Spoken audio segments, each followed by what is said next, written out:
Alors aujourd'hui, je voulais vous partager une petite solution, une petite méthode anti-stagnation pour la méthode l'entraînement des détenus. Il y a quelques jours de ça, enfin il y a quelques jours, je sais plus si c'est la vidéo d'hier ou d'avant, enfin bref.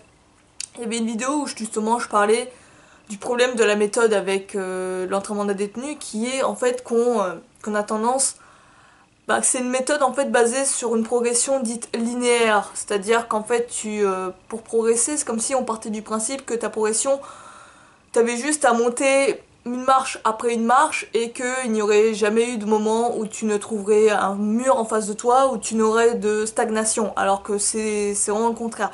Il y a un moment donné où des fois tu n'arrives plus à progresser, tu n'arrives plus à augmenter ton nombre de reps ou de séries.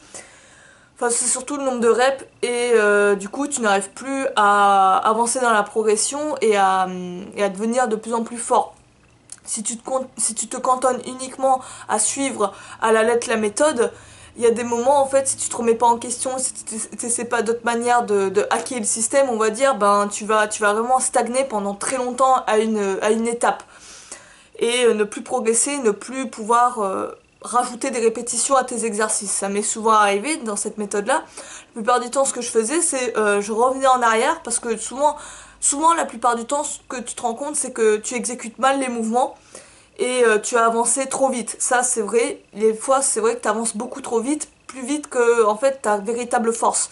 Et tu as tendance à négliger les exercices, à mal les faire. Et tu t'en rends pas compte parce que souvent tu te filmes pas, tu regardes pas, tu te vois pas en fait quand tu exécutes les exercices et tu avances trop vite.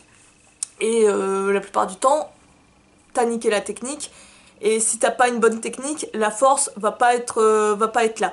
Donc la première méthode, c'est bien sûr de revenir en arrière et de revoir ces étapes, de revoir ces exercices précédents et d'essayer de les améliorer, de voir ce qui déconne au niveau de l'exécution. Ça, c'est une méthode, une stratégie.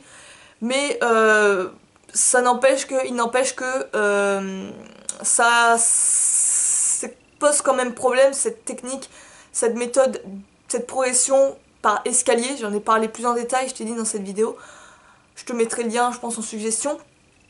C'est cette méthode par escalier, à un moment donné, tu vas rencontrer des plateaux, tu vas rencontrer ce qu'on appelle des phases de stagnation, et c'est chiant, quoi.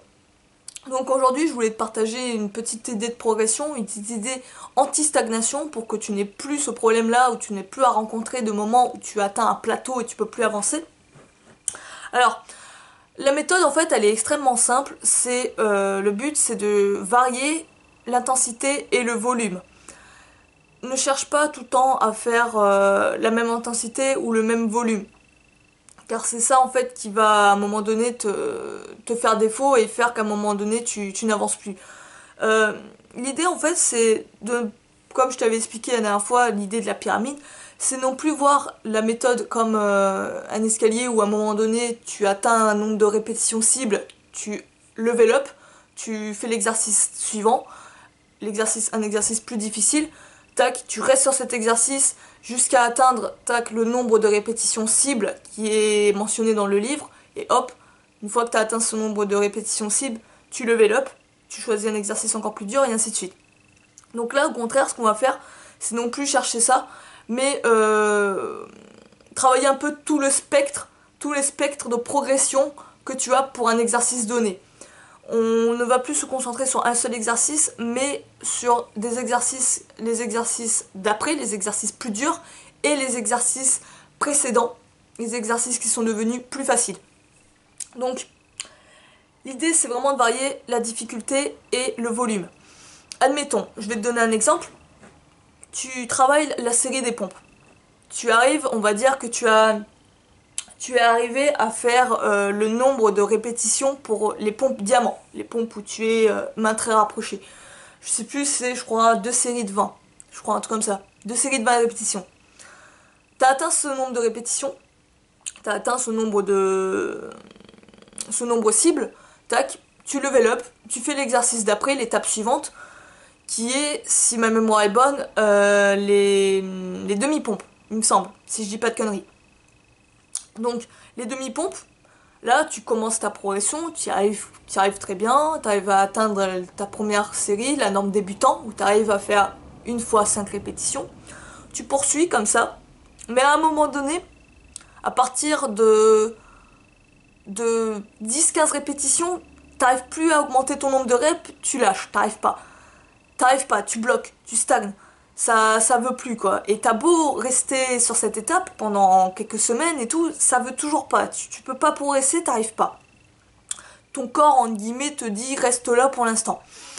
Donc, l'idée, c'est de ne pas rester dans ce, on va dire, dans cet échec, dans ce côté où tu n'avances plus en fait, dans cette période assez chiante quoi.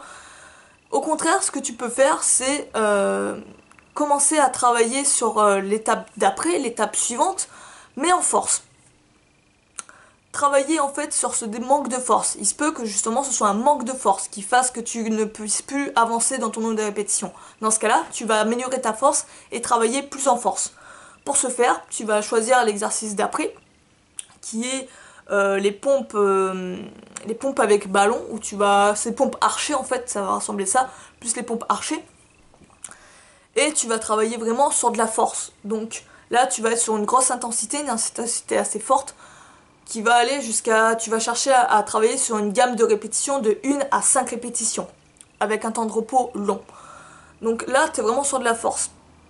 Tu peux même à un moment donné, si tu sens que cette étape est plus dure, enfin est plus facile, je veux dire que tu arrives facilement à atteindre tes 5 répétitions, passer à l'étape suivante, qui est carrément l'étape maître, où là aussi tu travailles sur de la force pure. Ensuite, ça c'est la première solution, tu peux travailler ça, faire en sorte de, pendant un laps de temps, une certaine période, travailler que sur de la force, où tu vas travailler avec soit peu de séries, soit beaucoup de séries. Moi je t'encouragerais à faire beaucoup de séries, entre je dirais 3-5 séries en moyenne, et tu pourrais aller même au-delà, 10 séries par exemple, voire même plus, mais travailler vraiment sur de la force. Et une autre manière aussi de le travailler, je dirais pas dans un second temps, mais en parallèle, tu pourrais également travailler les étapes précédentes, mais avec un volume beaucoup plus gros. Donc tu pourrais faire par exemple, les étapes précédentes, ça va être les pompes classiques, ou les pompes sur les genoux, enfin je sais plus trop c'était dans quel ordre. Tu peux même trouver des variantes qui ne sont pas mentionnées dans le livre, et les travailler avec un volume beaucoup plus élevé, c'est-à-dire que tu auras beaucoup plus de répétitions à faire, beaucoup plus de séries par exemple, avec une meilleure technique. Essaie vraiment de chercher une progression, à pas refaire ces mêmes exercices précédents qui sont devenus par conséquence plus faciles de la même manière que tu les faisais, mais soit tu les fais avec plus de répétitions, plus de séries, mais moi je t'encouragerais à faire mieux, à faire de meilleures répétitions, de meilleures séries, avec plus de contrôle, avec un tempo plus lent que ce que tu n'avais l'habitude de faire. Ça va vraiment t'aider à grimper en termes de force, à améliorer ta force, pour ensuite te débloquer à l'étape où t'en es. Une fois que tu arrives à bien améliorer ça, que tu sens que tu progresses dans les étapes d'avant, les étapes préliminaires et les étapes suivantes, tu vas revenir à ton exercice initial, là où tu stagnais, et voir en fait si ça t'a permis de t'améliorer. À 99% c'est bon, hein, ça va te permettre de te débloquer, simplement parce que tu as amélioré ta force et en même temps ton endurance. Tu as en guillemets brûlé la mèche par les deux côtés. Donc ça te permet vraiment de débloquer. Je t'invite à essayer ça si tu te trouves à un moment donné dans une période de stagnation. En ce moment, je travaille essentiellement sur la force, donc j'ai pas trop ces périodes de stagnation où je suis vraiment l'étape même de l'entraînement de détenu où je devrais être. Je suis vraiment plus sur de la force, donc c'est vraiment des étapes plus avancées où c'est vraiment une gamme de répétitions assez faible. Mais je t'invite vraiment à tester cette méthode. J'en avais entendu parler sur un site d'un gars un américain qui parlait vraiment sur de la force. Il avait partagé cette méthode, je la trouvais extrêmement intéressante. Elle m'a quand même servi pour des trucs. Je faisais plus sur la force que sur le volume, mais je t'invite vraiment à faire les deux. Ça peut vraiment t'aider à débloquer. Pareil, si tu veux travailler plus sur de l'endurance, ça te permet aussi de faire ça. Donc n'hésite pas à tester, n'hésite pas à me dire ce que t'en penses, à me faire part de tes suggestions, de tes commentaires. C'est toujours un plaisir de te lire. Est-ce que tu y avais pensé ou pas du tout? J'espère que ça va vraiment t'aider, et surtout éviter que tu atteignes des plateaux et des moments de stagnation. Donc, je te dis à la prochaine pour je sais pas quel thème, on verra. Sur ce, moi je vais te laisser. N'hésite pas à t'abonner si tu veux d'autres types de vidéos comme celle-ci. Et sur ce, moi je te dis à la prochaine. Ciao!